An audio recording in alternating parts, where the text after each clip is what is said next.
le retour à domicile post-opératoire concernant l'alimentation était très délicat. Parce qu'en fait, on a des nouvelles sensations. Les premières réalimentations dans les établissements de santé sont très compliquées et on se rend compte que les quantités ingérées sont très très faibles. Et là, on vous dit, en fait, il faut manger des protéines, il faut manger des légumes, etc. Mais la texture, elle doit être semi-liquide, mixée, petits morceaux. Et en fait, on ne sait absolument pas comment gérer ces transitions d'un côté comme de l'autre en se disant si j'avale trop, on peut effectivement renvoyer ce qu'on a mangé parce qu'il y a un trop-plein. Après, il y a toujours le stress des pressions gastriques sur les sutures, qui est un risque de fistule. Donc voilà, il faut manger, essayer de se faire plaisir accessoirement parce que c'est quand même pas du punitif, s'alimenter et alimenter notre corps de nutriments dont il a besoin pour fonctionner. Donc, on est pris entre je veux perdre du poids et j'ai peur. Pour ma part, c'était ça. Et j'étais effectivement bien seule face effectivement à ma problématique de me réalimenter. Les nutritionnistes me disaient en fait il faut faire ça, il faut faire ça, il faut faire ça. On entend, mais il y a des fois entre la fatigue, le stress, c'est pas aussi simple que ça.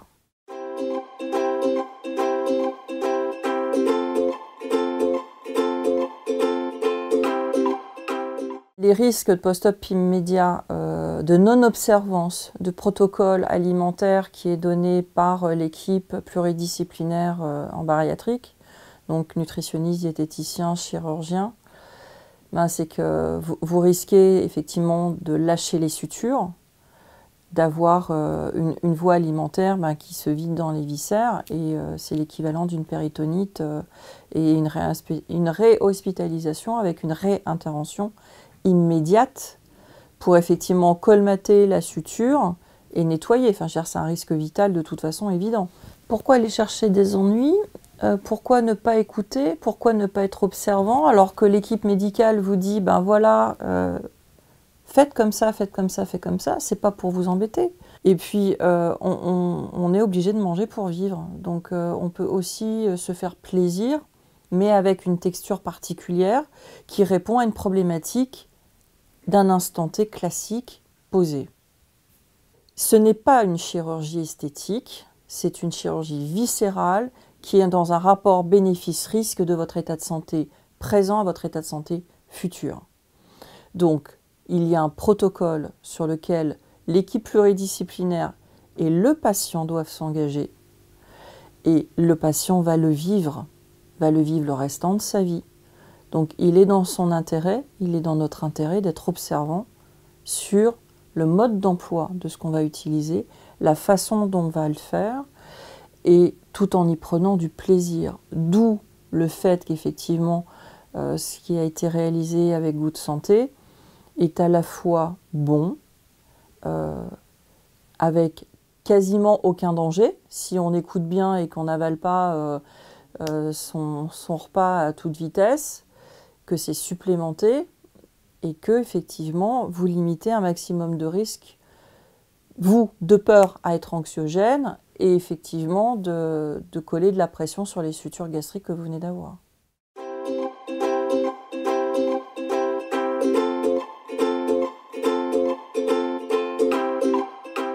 La problématique de la supplémentation, on l'a cadrée dès le départ sur les recommandations de la Haute Autorité de Santé, qui était de dire, à défaut de savoir quel est votre taux de magnésium, de ferritine, vous supplémentez.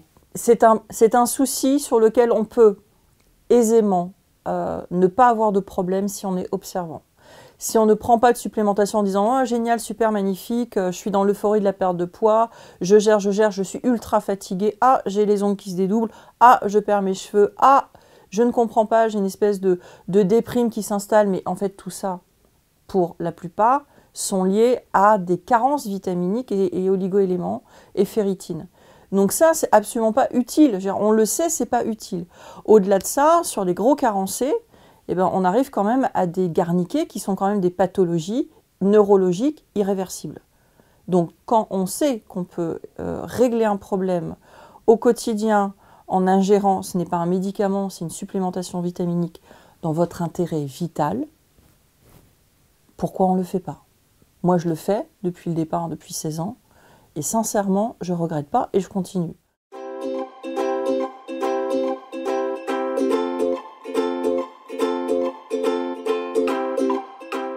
Alors, ce que je pense du programme Good Santé, c'est que si j'avais eu ça en post-opératoire immédiat, ça m'aurait simplifié la vie. Je ne me serais pas autant posé de problèmes, je ne me serais pas autant... Il y a un côté anxiogène en fait quand vous sortez en disant bah, finalement je mange quoi, est-ce qu'il y a quand vous voyez effectivement les gélules de vitamines à avaler alors que vous venez d'être opéré de suture sur l'estomac, vous dites mon Dieu si ça coince là-dedans au secours. Là les repas sont frais, c'est à la texture appropriée en sortie post-op immédiat et en plus c'est supplémenté sur ce dont vous avez besoin, et notamment en protéines pour éviter la fonte musculaire, ce qui arrive immédiatement, parce que vous perdez plus du muscle que vous perdez de graisse. Et puis accessoirement, moi je les ai goûtés un après-midi à 4h ou 4h30 sous le cagnard, alors que je n'avais absolument pas faim. Et je me suis dit, c'est mal parti, et puis en fait j'ai fini ma gamelle. Donc j'ai eu un bon goûter qui était bénéfique, et non, sincèrement c'est bon. C'est bon et c'est utile. Demandez à quelqu'un qui aime bien manger, ce qui est un peu le cas de la plupart des obèses, est-ce que vous mangeriez quelque chose qui n'a pas beaucoup de goût avant, je vous dirais, l'opération, je vous dirais oui. Une fois que vous êtes opéré, vous êtes plus dans les saveurs, dans le plaisir. Et ça, on le récupère. Et ça, c'est chapeau.